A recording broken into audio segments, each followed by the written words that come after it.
आता है नहीं आता?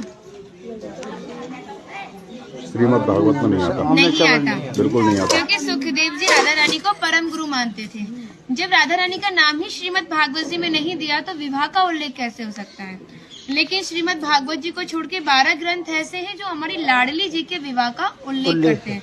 लेकिन जिस भांडीर वट के नीचे आप खड़े हो, इसका श्रीमद् भागवत जी के 10वें स्कंद के 18वें अध्याय में 22वां श्लोक कि बृहंतो बाहि मानस्य 4 यंत्रस्य गोदनम भांडीरकम नाम बटम जम्बू कृष्णम प्रोग्राम, यानी वृक्ष द्वापर युग में बहुत विशाल था, 4 योजनों में फैला हुआ था। इसकी जो सीमा थी वो 15 किलोमीटर में थी, तो इसको पंचकोशीय वृक्ष के नाम से भी जानते थे।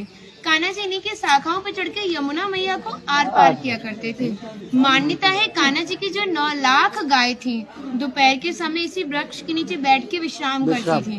तो माता जो भी माखन, मिर्ची, रोटी इत्यादि प्रसादम में रख देती थी, सभी ग्वाल वाल एकत्रित होकर दोपहर का भोजन करते थे।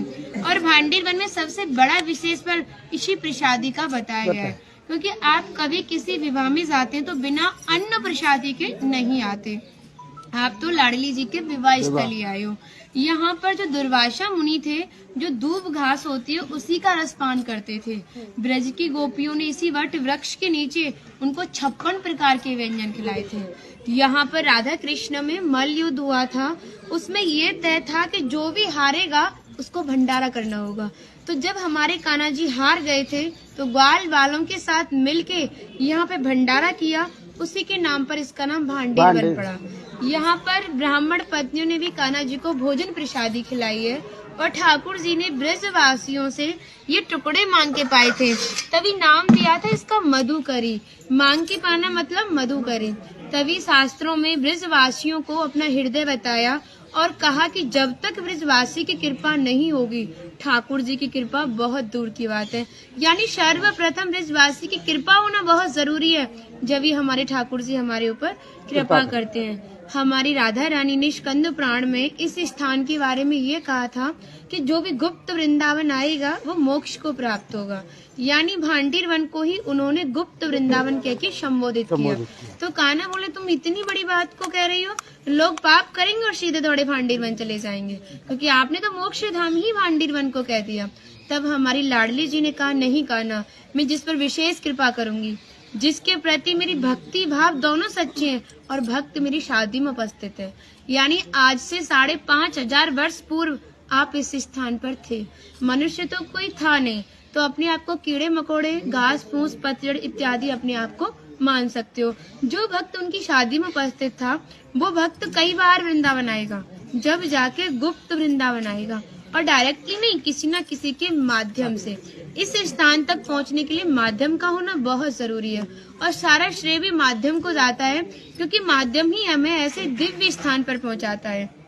और जो भी भक्त भांडीर वन में प्रवेश करेगा, प्रवेश करने से जो कान्हा ने 14 लीला भांडीर वन के अंदर की हैं, उनके दर्शन मात्र का फल प्राप्त होगा।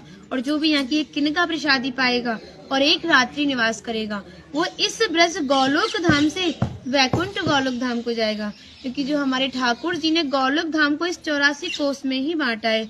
आप यहाँ पे जो भी दर्शन करोगे वो प्रकृति की देन के हिसाब से और मानव निर्मित दर्शन है, लेकिन आप गौलोक धाम में जो भी दर्शन करोगे वो ठाकुर जी के हिसाब से है। जैसे गर्ग संहिता के 6वें अध्याय का नाम है गौलोक खंड, आप उसका अध्ययन करोगे तो भांडीर वट का एक दिव्य वर्णन का अध्ययन करोगे। कहते हैं गौलोक धाम में ब्रिजा नदी के किनारे भांडीर वट है, यानी यमुना मैया का नाम ही गौलोक धाम में ब्रिजा है। तो यहाँ पर भी आप एक भांडीर वट के दर्शन कर रहे हो। कहते हैं लोकनाथ प्रभु जी ने कहा है कि अगर भक्त इस भांडीर वट का दर्शन कर ले, दर्शन मात्र से, स्पर्श की तो बात बहुत दूर की बात है, दर्शन मात्र से ही उसे दोबारा गर्भ में जाना नहीं पड़ता। यानी भक्त 84 लाख योनियों से मुक्त होके मोक्ष को प्राप्त करता है। बोलो राधे राधे राधे राधे राधे। माता जी का नाम इंदु लेखा, जो भगवान की राधा रानी की 8 सखियां थी उनमें से एक है ना। और कुछ मन नहीं कर रहा, कितनी तारीफ करे, वो है नहीं इसलिए बोल नहीं रही, कृपा कारण ठाट कर दिया। हम सब केवल बाजरे की रोटी खिला रही हो, तुम सच में राधा रानी हो। और ऐसा आशीर्वाद दो हम सबको, सच में ऐसा आशीर्वाद दो कि हमारी मैया भी, हमारी सब माताएं भी थोड़ा थोड़ा जिनसे ये मिलें।